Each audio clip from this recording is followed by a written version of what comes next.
आपल्या सगुण निर्गुण रूपाचं रहस्य सांगितलं.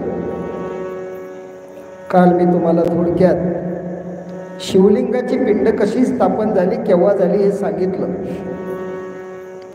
याच्या अगोदर तुम्हाला बेलाचं पान कसं झालं ते सांगितलं. भगवान शिव जगामध्ये माहीत कोणामुळं झाले, त्या विष्णू परमात्म्यामुळं झाले हेही सांगितलं. आणि अशा प्रकारचं भगवान शिवाचं निर्गुण आणि सगुण रूपाचं रहस्य सांगितलं. शिवपूजेचा महिमा वर्णन केला. शिवपूजेचा महिमा वर्णन केला आणि त्यांनी शिवजीला विचारलं, शिवजी, सर्जन, पालन, पोषण, संहार, तेरोभाव हा अनुग्रह आपली 5 नित्य कर्म आहे. लक्षात घ्या बरं, थोडा विषय ऐकायसारखा आहे, आध्यात्मिक आहे. सर्जन, पालन, पोषण, संहार हा तेरोभाव अनुग्रह आपले 5 नित्य कर्म आहे. याचं आम्हाला सविस्तर वर्णन कराय, हे आम्हाला आज ऐकायचं आहे. ऐकायचं आहे म्हटल्याच्या नंतर बघा सगळी मंडळी अगदी मंत्रमुग्ध बसली आणि शिवजी वर्णन करू लागले. भगवान शिव हे वर्णन करू लागले, 5 नित्य कर्माचं वर्णन सांगू लागले. भगवान शिवजी म्हणाले, विश्वाची निर्मिती होणं म्हणजेच वस्तू मात्र आकाश एवढ्यामध्ये बघा तुम्हाला सांगतो आकाराला येणे, आकाराला येणे. शंकर कसा आहे? शंकर तोची निर्विकार,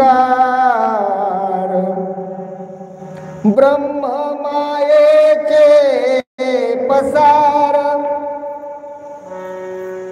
अवघातोची परात्पर. शंकराचे शंकर शंकराची शंकर. शंकर जळी काष्टी भरला, पिंडी ब्रह्मांडी बिंबला.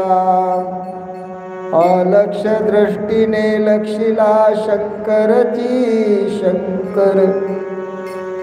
आम्हाला तर काही महादेव दिसला नाही,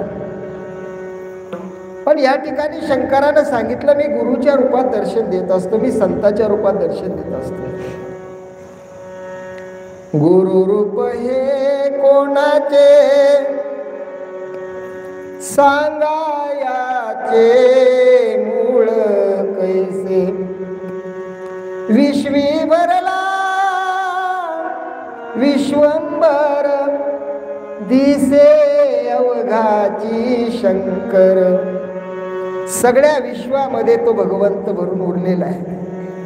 आणि एवढ्यामध्ये बघा निर्मिती होणं म्हणजे वस्तू मात्र आकाराला येणं, याला सृष्टी असं म्हणतात. काय म्हणतात याला? सृष्टी असं म्हणतात.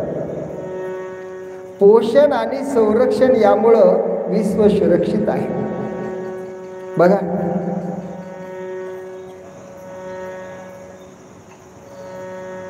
तुमचं पोषण होतं, पोषण झाल्यामुळं विश्व सुरक्षित आहे, याला पालन स्थिती अशी म्हणतात. आईच्या लेकरामधून जर आईच्या पोटातून जर लेकरू बाहेर आलं ना, तर त्याच्यामध्ये दूध निर्माण करणारा भगवान परमात्मा आहे. आईच्या स्तनामध्ये दूध निर्माण करणारा भगवान परमात्मा आहे. त्या लेकराचं अन्न सुद्धा तयार करणारा परमात्मा आहे. तुम्हाला अन्न देणारा सुद्धा परमात्मा आहे. शिवपाठामध्ये सांगितलं, अन्नच्छादन सुखदुःखादिक प्रारब्धेची देख लभ्य जीवा. मनोनिया त्यांचे टाकोनी चिंतन करावे स्मरण शंकराचे. म्हणून याला पालन स्थिती असं म्हणतात. पालक, पालक कुणाला म्हणतात?